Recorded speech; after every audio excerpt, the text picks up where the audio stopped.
those attending online. Today we present a piece of ongoing work on using a novel data set for economic nowcasting on GDP.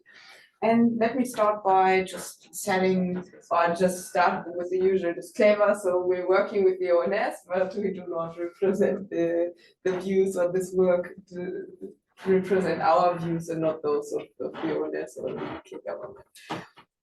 Okay, this is just shortly to show you the outline. We will start with a short introduction by setting the stage. Then I will speak a little bit about the data, about the motivation and the background.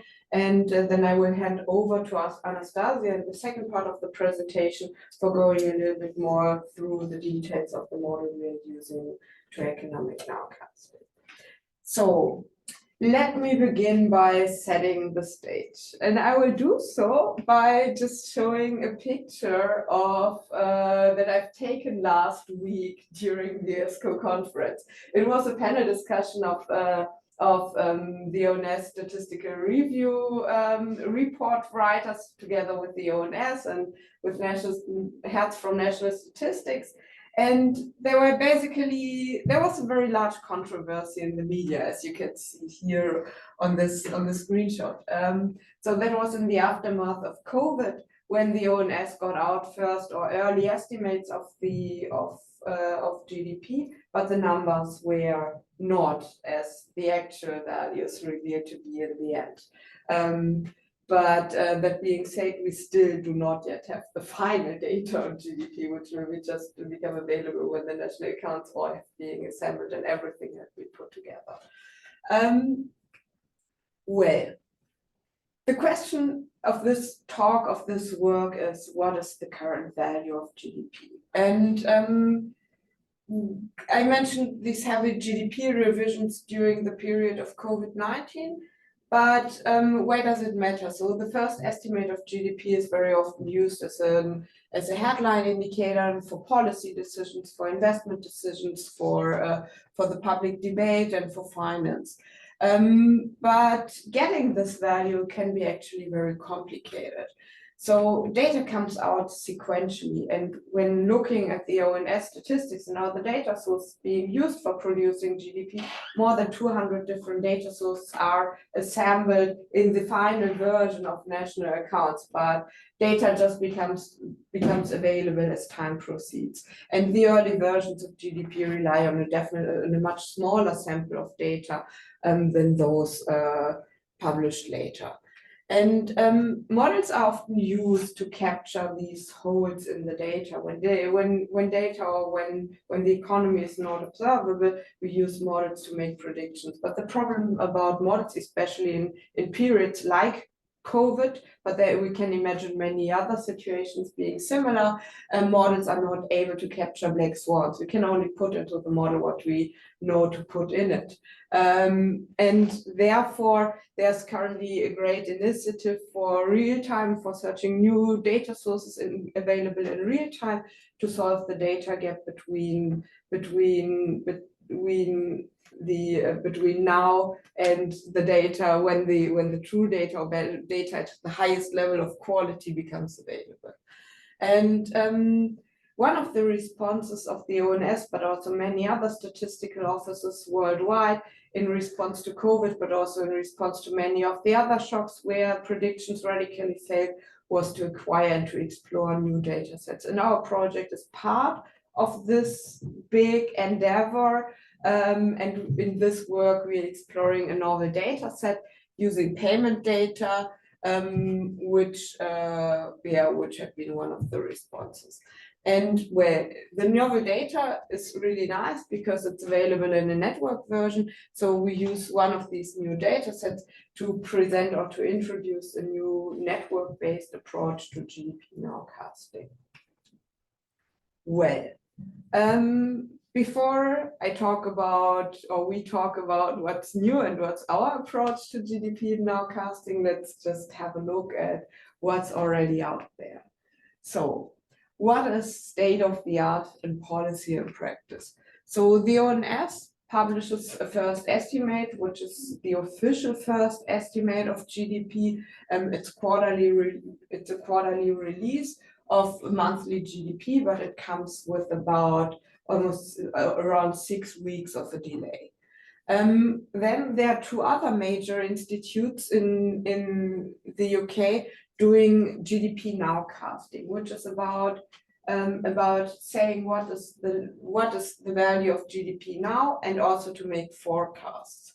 And they also make projections. And this is just a conceptual chart of how the Bank of England, for example, is approaching this. They take many different model inputs, so data which is already available, including ONS data, surveys, but also some information which is not included in the models.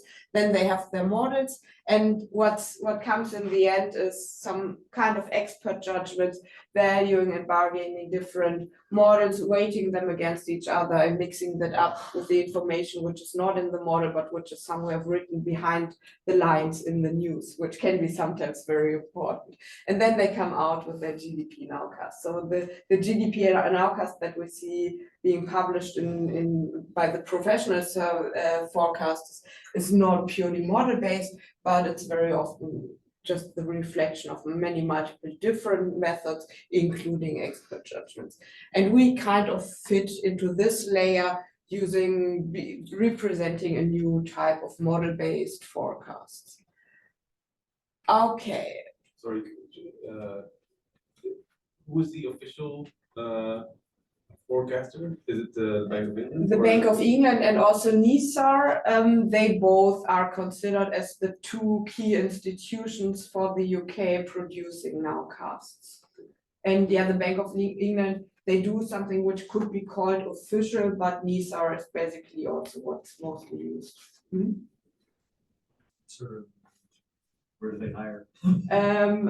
So they are also working closely with the ONS and many different, so they have a reputation. That's the National Institute, or they for economic reasons, don't ask me for the abbreviations, like but yeah.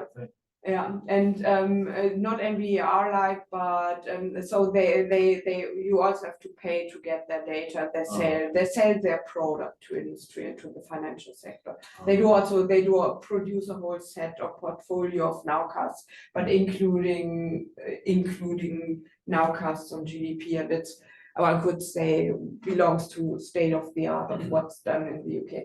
And we are in touch with one person. Earlier this week, we had a call with someone from NISA who had been involved in producing nowcasts. And he also said basically since COVID, they don't trust the models at all any longer. And before COVID, they relied a lot on models, but since then, it's mostly pure expert. I mean, it's model-informed expert judgment, and but this is. I mean, I personally think it's a good way of doing it, because there might be so much that we are not measuring and that we will never have in our models.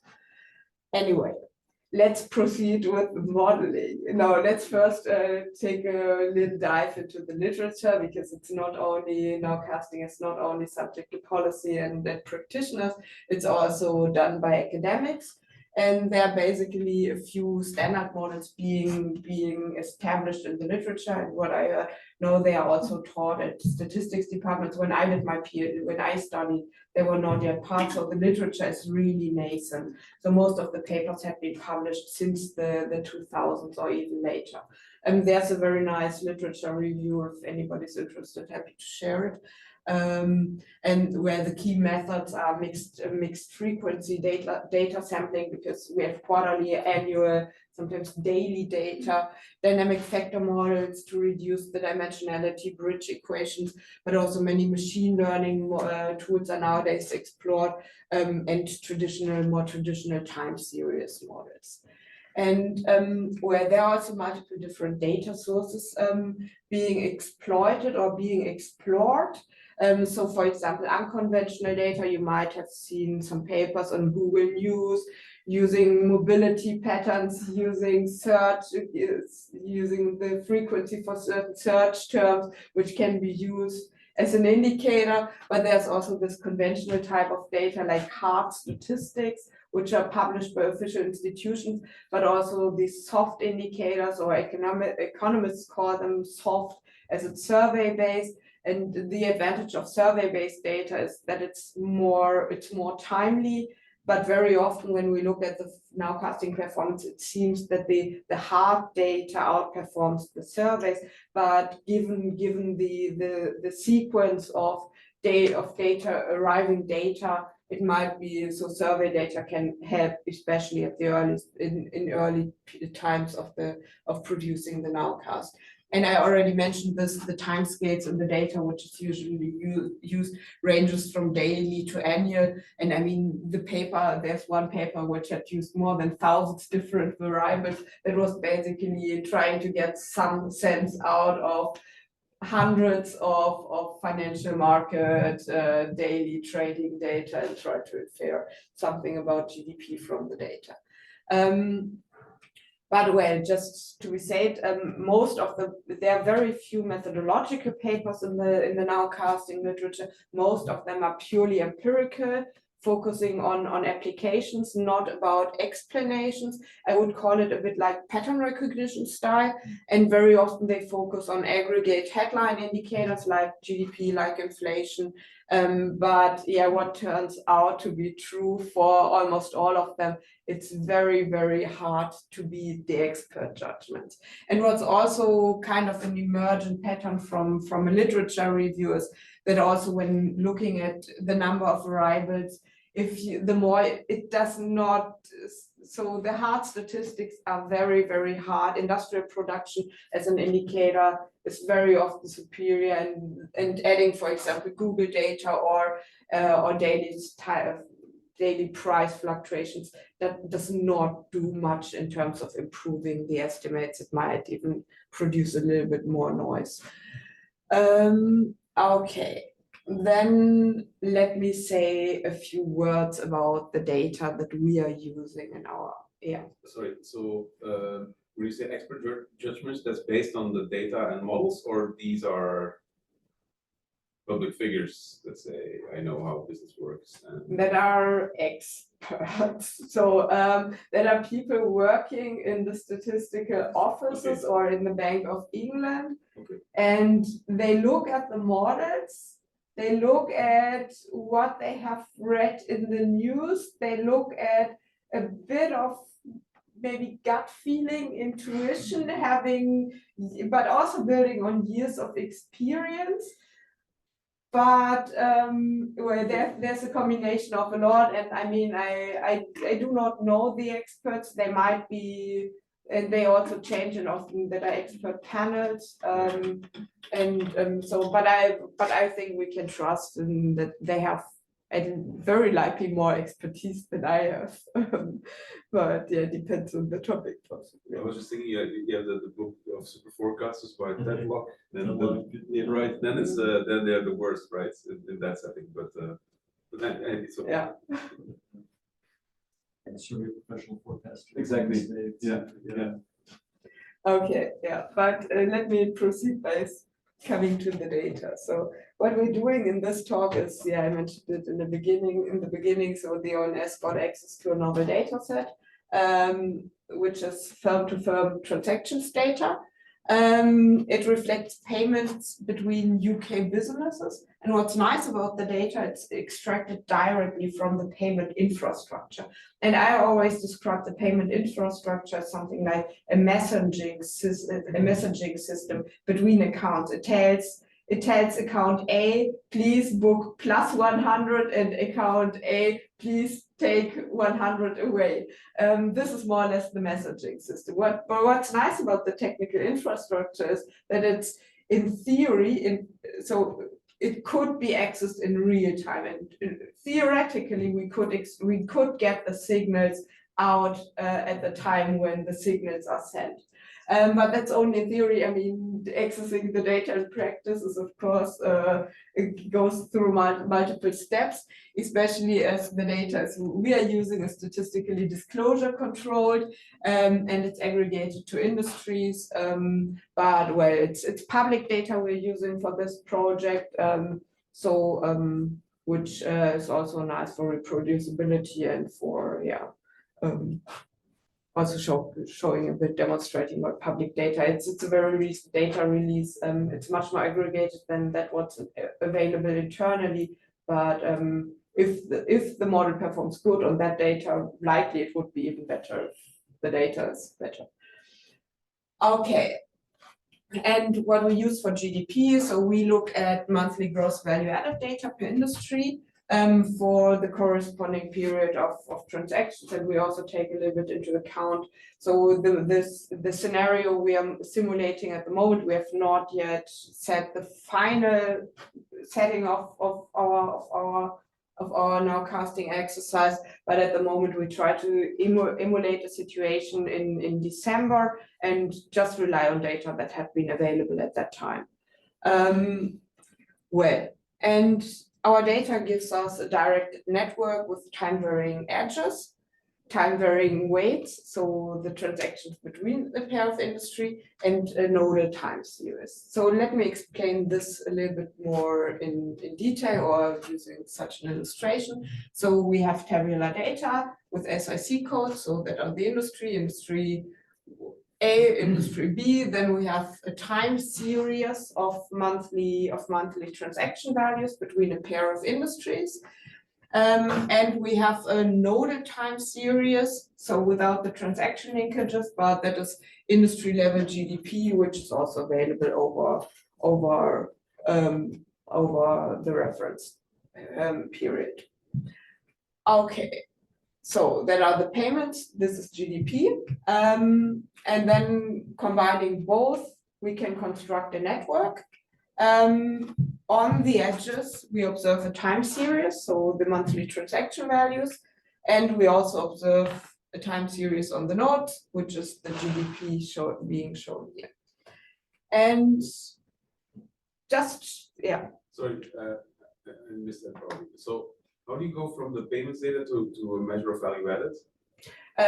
We use the GDP data value added from the ONS, that are official statistics. And this is what we try to nowcast. So the ONS publishes monthly gross value added data per industry. And we see what can we do based on the payment data, what can we do now. So when the gross value added data is not yet available, but the payment data is, what can we say about gross value added using this data? And I mean, in the end, it's most interesting for the ONS is the national level of gross value of GDP. That's what everybody's referring to. But of course, it's complementary information if we also have it at the industry level, especially when it comes to extreme periods like COVID or supply chain disruptions, because it can provide us with much more granular information about what's actually happening in the economy. The question I had was super simple, like you use payments data only as weights, as additional information to look to the time series of the GDP. Yeah. So it's not that you try to reconstruct value added from the gross flows between the payment systems. No. Okay, thanks. Yeah, that would be, we will probably come to this later when talking about limitations. But yeah, some of them will be already captured now. And just to show you the motivation of this work, so we started with another project exploring how much can we say using this data, or how can we validate the data? What is the payment data? Because it's very experimental data. We don't know what's in the data, what's not in the data, what's missing, what's the time series pattern. Therefore, we did a bit of a validation exercise as a first in a separate project before. And what we have observed is that there are very strong correlations between, in red, you can see the payments, in blue, that are different indicators, seasonally adjusted and non-seasonally adjusted.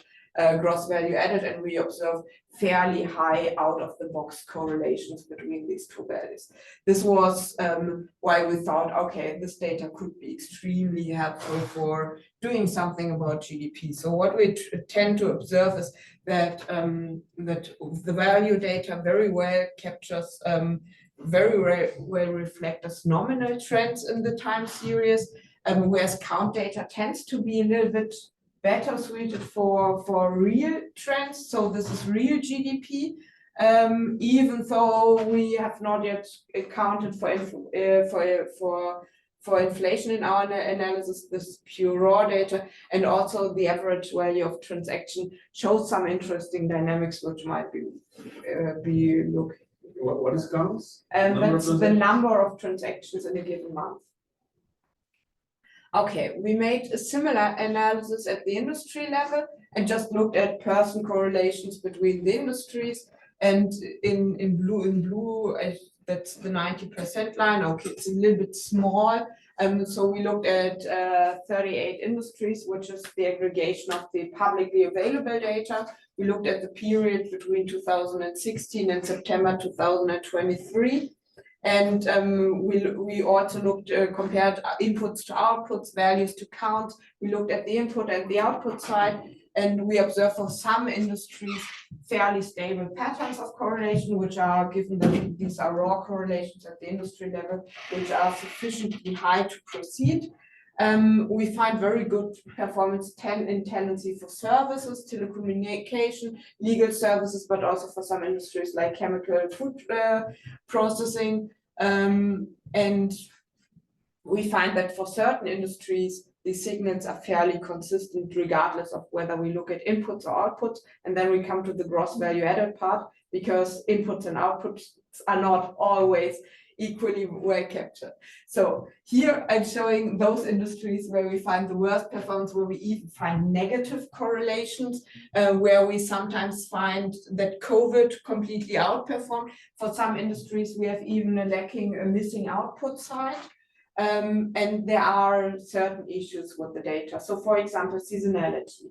Seasonality in real GDP data, I mean, here we use seasonally adjusted data, but we also made it for non-seasonally adjusted gross value added data, and seasonality and the pattern of timing may be some extremely different concepts. And also the time of recording in national accounts is different. So national accounts assume we look at the time when goods enter the production process. This is the time when they were purchased.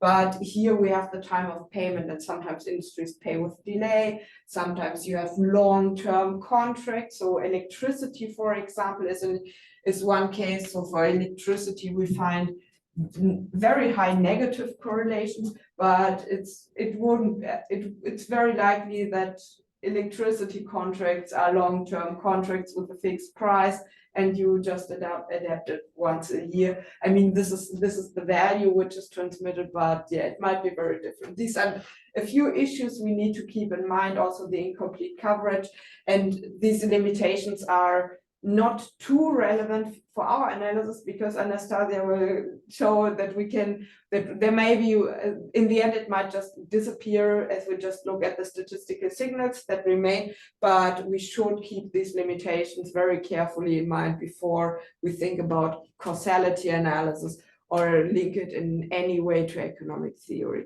But that's just a disclaimer at this stage. Well, and then I think it's time to hand over to Anastasia. Okay. So yeah, I'm gonna give some details about the model. So I'm gonna focus a bit more on the theoretical part of how we construct the model and what are the assumptions for the data representation that Kirsten showed, where we ultimately have this network with nodal and edge time series.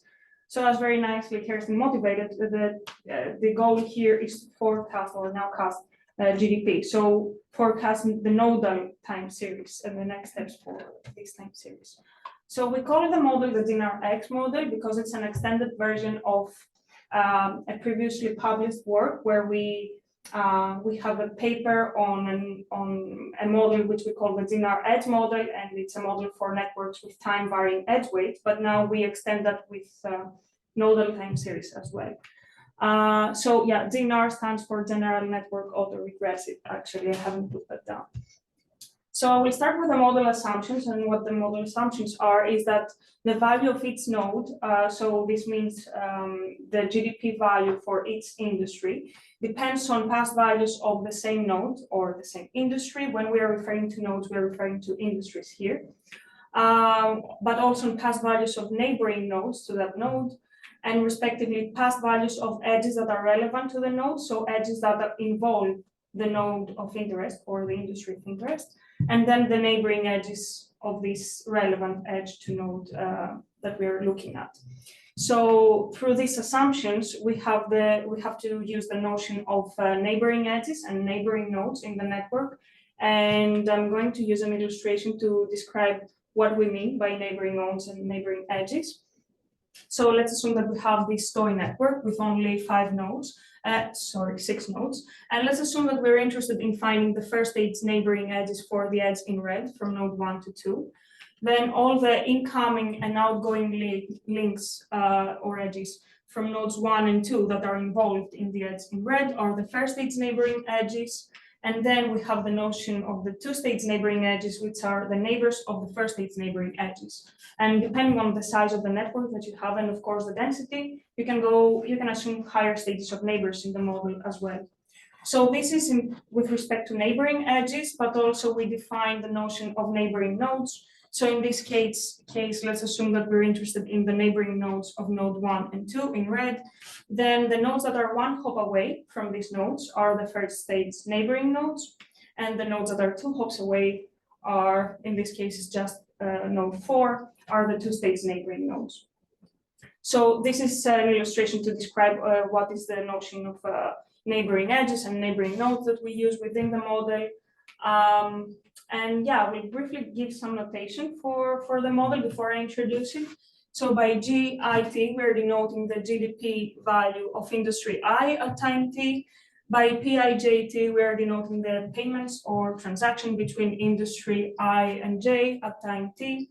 And then by capital N indexed by node R of I, this is the neighboring nodes for node I, and respectively similar notation for the neighboring edges indexed by edge, the N here. And by capital L, we're denoting the maximum lag, and RL, the maximum stages of neighbors. So you can see that the maximum stages of neighbors are indexed by L as well. So for each stage, for each lag that we have assumed in the model, we can have different stages of neighbors in terms of the maximum number of stages of neighbors that we go. So one way is to have the infinite series, which gets the ultimate inverse, and then you have all the potential neighbors in there. Can you please repeat what? So one extreme is to go through all potential neighbors. So you take the powers of the matrix to infinity, and then you have the Leontief inverse. Yes. So is there a reason why to cut it at like stage 1 or stage 2 neighbors? Or? This comes into the model selection part. So then we have to either define the valuation criteria being either the forecasting accuracy or a BIC criteria. So definitely there is a cut. So depending on the size of the average shortest path lengths that appear in the network, it's there's a maximum that you can reach with respect to the stages. Yeah, no worries. And then this is the GNRX model. I will break it down into 4 parts, which is ultimately all the 4 parts that this comprises of. And so for the GDP value of industry I at time t, we're regressing on past values of this same industry. So this corresponds to the autoregressive GDP part, and this is the parameter of the autoregressive part for GDP. Then we are also regressing on past values of the neighboring nodes to node I, so neighboring industries. And this is capturing the network effect for GDP, with beta parameter particularly being the network effect parameter. And then we're also regressing on past values of the payments that are relevant to industry I. So these are all the payments that industry I is involved in, but also, and this is the autoregressive for payments, but also we're regressing on the neighboring payments to the edge that is relevant to industry I. And this is capturing the network effect for the payments. So this is where here we use the notion of neighboring nodes and neighboring edges within this model.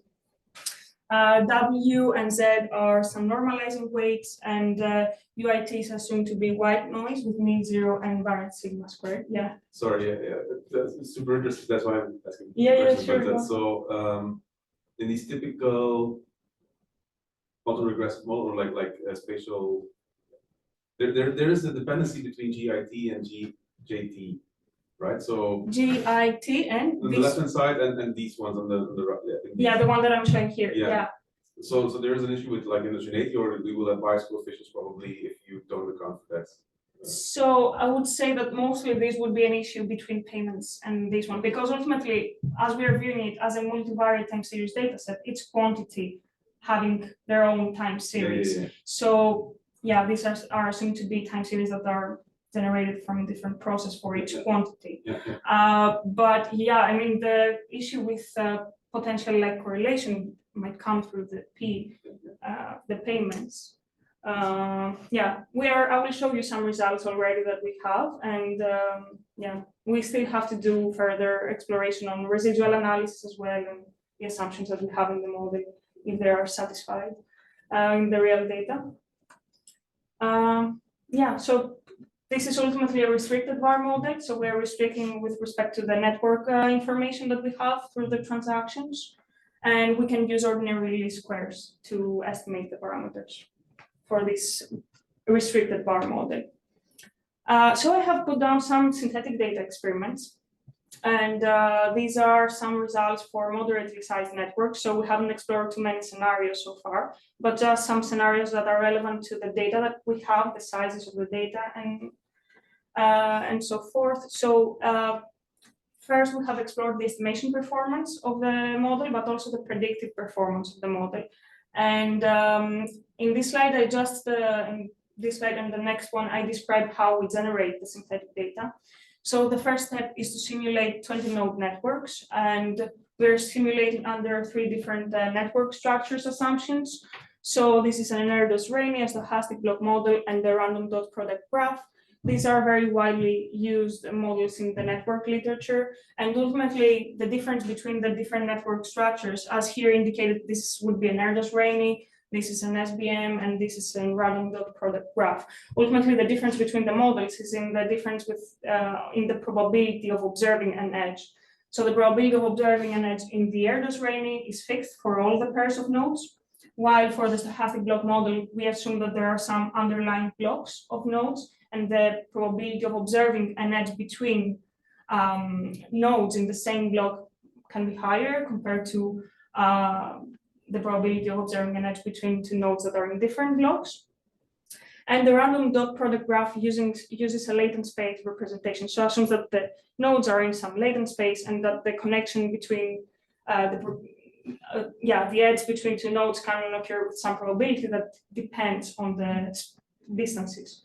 So yeah, I'm giving these details, but it's not directly relevant, but it's in order to show you that we have explored different network structures and see how, if the performance of the model changes with respect to different structures of the network. And then the second step is to, after simulating a network, the edges of the network and between the nodes, then we are simulating the time series both on the edges and on the nodes, as we have this structure for our data. And we use a GNR-X model to do that. So we need to specify the maximum lag, the maximum stages of neighbors, and these are indicated in these 3 different simulation regimes. This is indicatively, of course, we haven't gone very crazy in terms of the size of stages of neighbors, but we can explore, and we want to explore a bit more with simulation scenarios what's happening. And then we also specify the parameters in the model, which is alpha, beta, gamma, and delta. These 2 are the autoregressive, these 2 are the network effects. And after specifying all these components, we are simulating from the GNR-X model for each simulation regime. And we do repetitions for each simulation regime. And in order to evaluate the estimation performance, we're using the RMSE of the estimated coefficients. So this is the RMSE between the estimated coefficient and the true value, which we know from the table that we have generated the data from. And respectively, the coverage of the 95% confidence intervals, which is the proportion of times that the true value lies within the 95% confidence interval among the repetitions that we have. So this is how we generate the data, and I have just put down some simulation results for the second simulation regime, where here we have the 3 different network structures that I mentioned, and we have the coverage and RMSE respectively for all the different parameters of the model for the simulation regime. And we can see that the coverage is very close to nominal level of 95% of confidence interval. So it's indicating a good estimation performance of the coefficients, but also this is indicated by the RMSE, which is very close to 0. So we are the estimation performance of the model is good in the synthetic data examples that we have considered. So this is one of the one part of our simulation synthetic data experiments, but also we're looking into the predictive performance of the model. And so far we have compared to two baseline models, which are widely used in the literature as well. The first is the vector autoregressive model, which is a model for multivariate time series, which ultimately will have a VAR model, but in our case is restricted by the network structure. And we're using the H-SLAT abbreviation because this is a Lasso type inferential framework for the VAR model that we have used. So in this case, for the VAR model, for our data, we would regress for the GDP value of industry I on all the past values of all the industries without restricting with respect to the network information, but also regressing all past values of the payments that we have in the multivariate time series dataset. So there is no network effect in this model, and respectively, we're using an autoregressive model, an AR fitted individually to its time series and predicting the next timestamp, because it's also a baseline model that is widely used in the literature for comparisons. Yeah, so here are some results for the simulation regime that I showed you. So here we have up to 2 stages of neighbors only. And this is the Erdős-Rényi SBM and RDP, the different network structures. And on the x-axis, we have different models with AR and H-SLAT being the autoregressive and the VAR model. And we are here evaluating, after simulating the synthetic data, we exclude the last timestamp from our sample in order to train our model, fit our model, and predict this last timestamp. And we're evaluating the prediction performance through the RMSE. So we see that the best overall performance is that the GNRX model has in this simulation regime. However, the AR model is very close compared to the VAR model. Yeah, which especially for the stochastic block model, we have seen it that it's very close. There is a reason which I've seen it from a previous study, which is relevant to this work. So the reason for having so similar performance with the AR can be the fact that the network effects here is not very strong. We are assuming only 2 stages of neighbors in order to generate the time series. So this can be a reason why we see such close performance. So the network effect doesn't really have a huge role in the data. However, because we see this similar performance, when we move to the real data case, which I'm going to show you some preliminary results here, we're also comparing to the AR to see, compared to these baseline models, what really happens and if there is some improvement in the forecast using the network effects. Now with respect to the real data, some more details. We have 38 nodes in the network and 833 transactions. And we observe the edge and node time series, which are 93 timestamps, ranging from January 2016 until September 2023. Yes. So that means that if you have a link, it's there for 93 periods. Yes. Okay, so you choose that example and then those are continuing within the given pair. Yes, yes, we just see the weights on this link or edge to change over time. Yeah, but the link is yeah, and so we have so this period is restricted according to the data that we have for the transactions as well, like what is being published, because we're using the publicly available version, as Kirsten mentioned. And the pre-processing step that we do is that because we have a model for stationary time series, we need to do some pre-processing on the data. And what we do is to do the STL decomposition, so detrend and deseasonalize the time series, fit the model on the residuals, and then when we are predicting, add back the predicted trend and predicted seasonal component. That's the step that we take in terms of pre-processing. Linear trends. Yes, that's the decomposition that I did. Yeah. And then we do the comparisons to the AR model as well. And here are the preliminary results for one of the releases of GDP, yeah, not the latest, I think it's the one before the last one. It's in December 2023, this release that I've used here. And here, because the ONS is interested in the total GDP, what we are looking into here is the relative error of the total GDP. And we are ultimately taking the sum of the GDP of all the industries.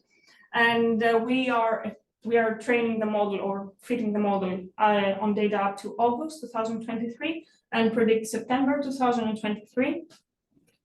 And yeah, so here we have for different lag sizes and different stages and different models and stages of neighbors here. So we see that the best performance is the generalized, that it has a better performance compared to also the baseline model. However, yeah, these are just some preliminary results, and we are further looking into how different releases can lead to different also results with respect to the performance in the prediction. Yeah, and then we can also go more granular because we're ultimately predicting the GDP per industry. We can have a closer look at the relative error of forecasting the GDP per industry. And here, yeah, this plot ultimately presents the relative error for the industries or the nodes in our network. And yeah, so this is also an exercise in order to see maybe possibly which industries are more useful to include in terms of improving the forecasting accuracy, possibly. But yeah, these are some preliminary results, but we have further next steps that we want to take. I have put down just a couple here. And what we're currently also are doing at the moment is to evaluate the prediction error for GDP data releases in order to see for the various releases a model that performs universally, let's say, better than the baseline, or which is the best choice of lag and stages of neighbors as well. But also we want to use information criteria because we can do through the assumptions in our model. And we also want to take a closer look at COVID-19 period and see what is happening there with the predicted performance in such circumstances, assuming that we don't have the knowledge of the event and seeing how we perform in this scenario. And of course, do further simulation scenarios in order to see for larger networks what happens for greater number of stages of neighbors. Yeah, these are a few next steps, but we can discuss more if Kirsten wants to add something else. And some references here. Yeah, thank you for listening. I don't have any question in the chat. Yeah, sure. Have you thought about for the prediction also including some centrality measures? I mean, they would correlate, I guess, with your usually within the model, maybe, I don't know. I think this would possibly a bit more what Johannes and Glenn's direction of research is doing. So looking at the properties of industries and the centrality distribution, and to see whether more central industries can be drivers of aggregate fluctuations. So this could be one direction forward. But I believe for this work, we will very likely keep it with the setting, but I mean, there are so many extensions. What we have also not yet added is controls. So at this stage, we just look at GDP and we just look at what we can get out of the data. And I personally find this approach is kind of clean, as we do not confound it with super many other data sets. But I mean, in the end of beating the good forecasters, we would need the approaches that they are doing. And I mean, there are some indicators which are not in our data, but which could, I mean, we would have to show the value added against the existing data.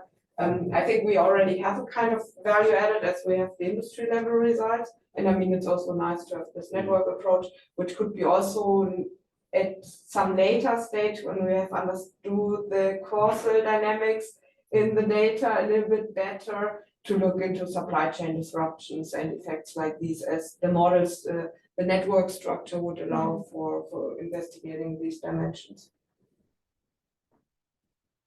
Yeah, I think Owen. Go ahead, Jan, if you get a follow-up.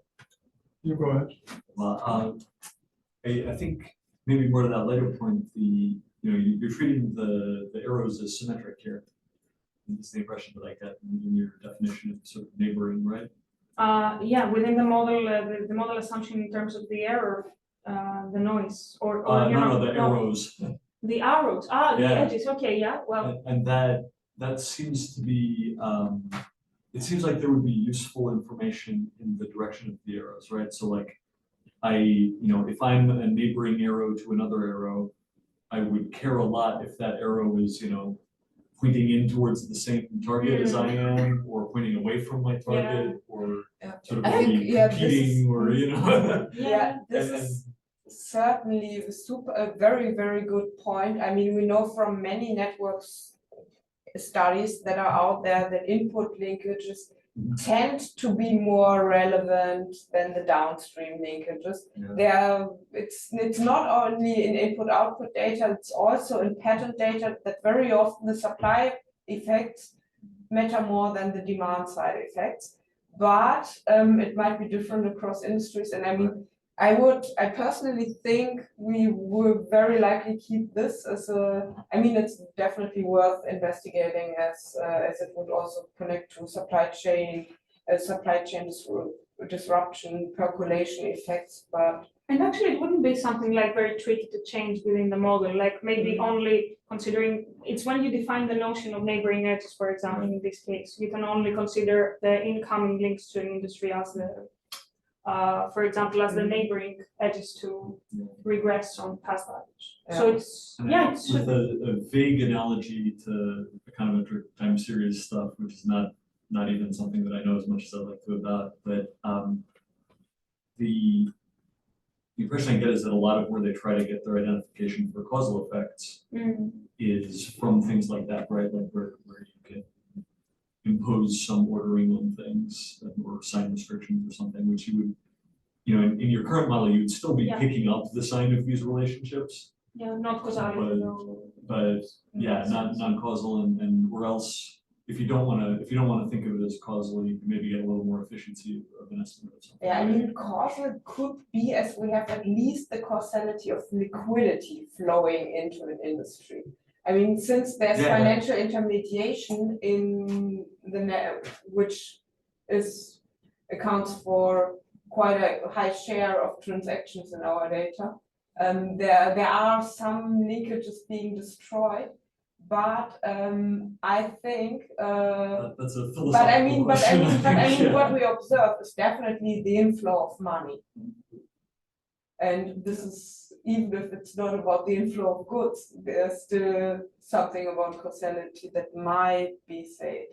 So, I think Jan, you Directly to the point. Or for the causal effect identification, maybe.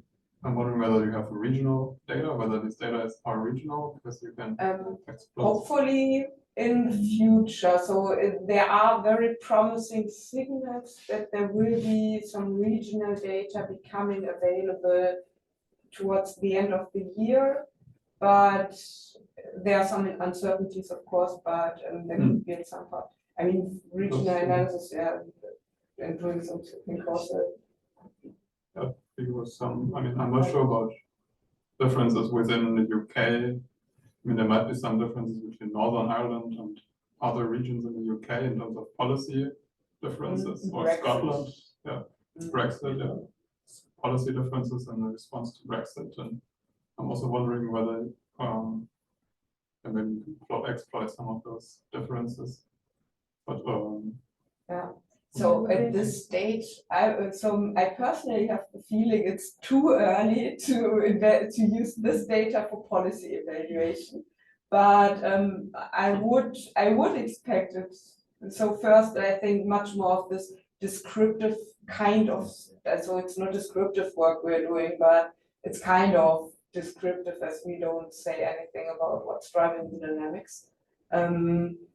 But that's, I believe we first need to do this job and very likely many different further jobs like these, and then we can hopefully apply the data to policy.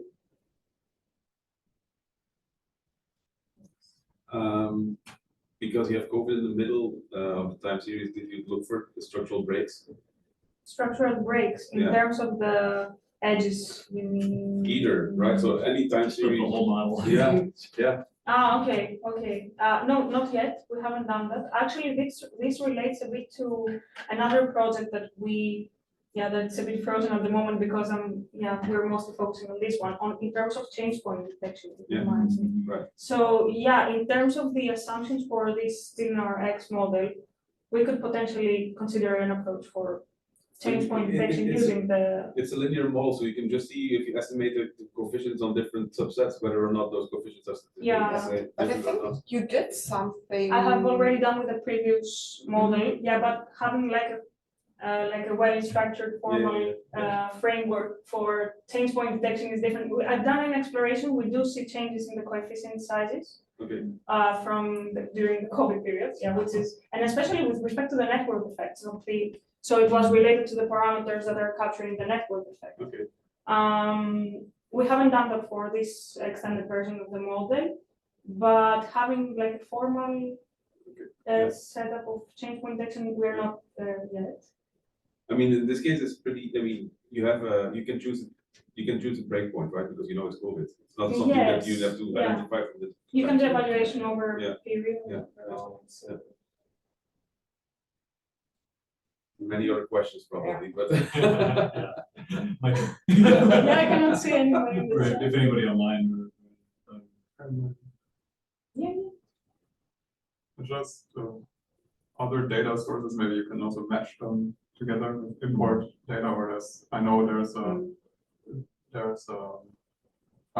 in he was in Harvard Growth Lab, but he's now in Vienna in his complexity hub, and he also had data about global credit card expenditures, I think.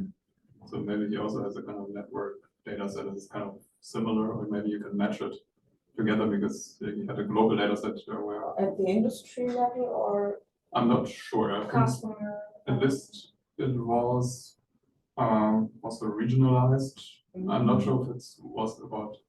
I'm not sure whether it had. so to my knowledge, most research on card spending, because card spending is very hard to classify the accounts. Okay. Therefore, most the ONS also got access to card data, and they are using it mostly also for regional analysis, but for consumer spending. But I mean, it would be so nice to link the data. So I mean, it's also nice to say something about consumption. Yeah, there are different ways of linking the data, but I mean, especially the trade dimension. So looking at imports and exports would, I believe, very valuable or controlling for at the industry level for import-export intensity, because BACS is mostly domestic payments. So you need to have an account being associated with a UK business or UK bank.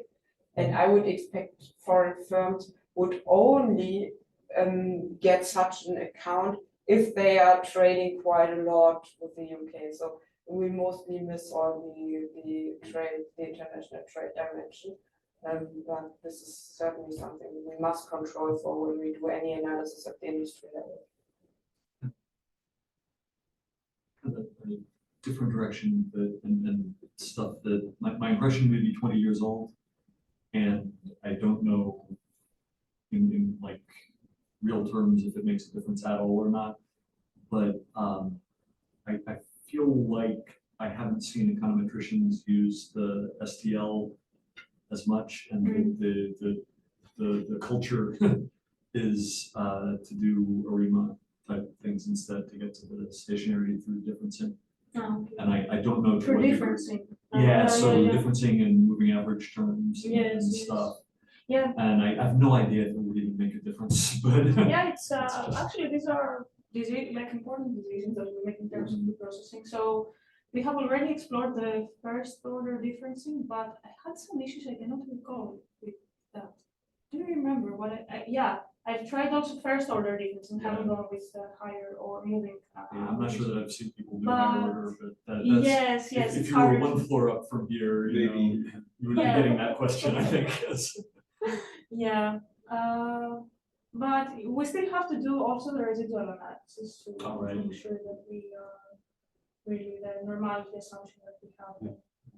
So I would also second going for ARIMA first, instead of STL, but that's based on It's just a previous, cultural thing. Yeah, Okay. exactly, Yeah, yeah, it's not yeah. even based No, on no, it's anything, good I to don't think, know but what is more relevant. And then the other is if you want to step away from the linear projections, then you could use something like an HP filter and then plug it back in, but I'm not sure if that's really helpful in this case. I've heard that an HP filter is fundamentally overfitting the US macro time series. Again, that's just a catty comment I've heard people make, and I don't do econometrics myself. Okay, we will have, I can have a look at that. Yeah, I if just there are thought no about it, should take some notes. I'm still a little bit, so I think there's some issue with the homogeneity. I should look at the equation exactly, but Yeah, I mean, conceptually, suppose that one sector is dependent on another sector, there will be co-moving on both sides of the equation. so So the GIT and the G. oops, So of course you have the. this part, with That- this part you had That's initially. exactly, yeah. Yes, So that you control for that.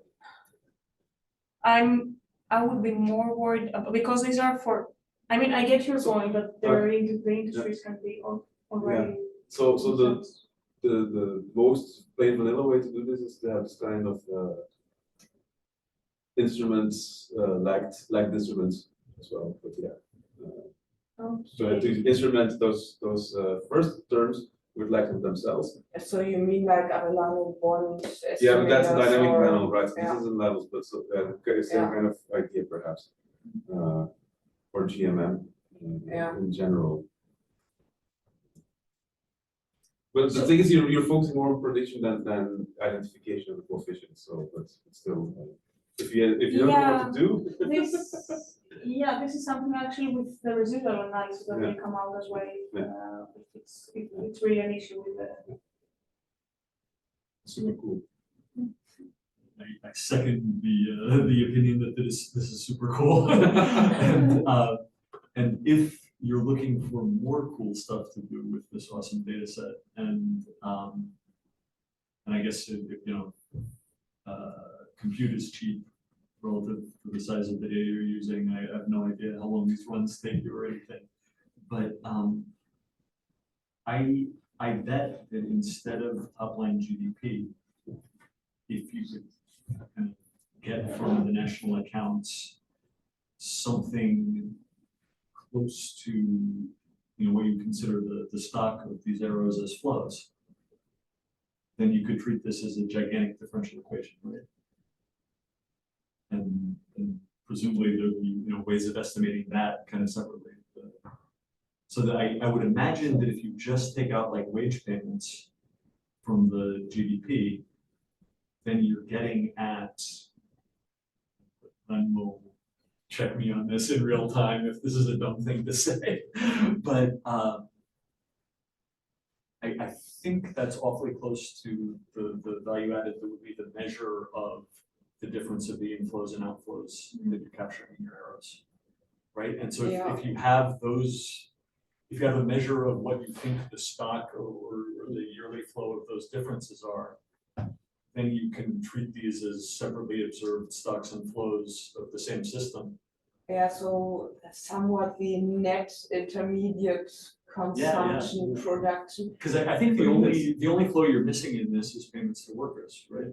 Yes, but also incomplete coverage. So if Yeah. and there may be some, and I believe there are some industries which use completely different payment practices. So some of them, they'd end up some on a of them, different system. not everybody uses the box system. Many of them do. Some industries almost perfectly use them, but some, so for example, agriculture. But what I found, So when you showed the industry, so at the industry level, for example, for agriculture, we observe very, very raw correlations between raw payments and agriculture in gross value added. But we find very good predictive performance for agriculture using the model. So there's a lot of, there's too many things, and for some industries, the output side. So in tendency, the output side is extremely badly captured. So I would expect if we just take the net of inputs, outputs minus inputs, we very often get negative values. Yeah, so I would not, there's many there. I would not start going into trying to back out value added from flows. Fair enough. I think because you also have self loops and cycles and all these things, so that's gonna, and you don't know what investment goods are, they're payments, so you don't know whether these are capital investments or transactions, so it's gonna be really hard to. I mean, I think it's cool that He actually uses data like this, so don't listen to what I say. No, it's true, but it's really hard to, the node information is much more important for that than the transactions. Sorry, I need to catch my face, but thanks a lot. I learned a lot. Thanks for the today. comments. Thanks. Yeah, it was great. Thanks for Bye-bye. coming and No, for good. Bye bye. Bye bye. Yeah.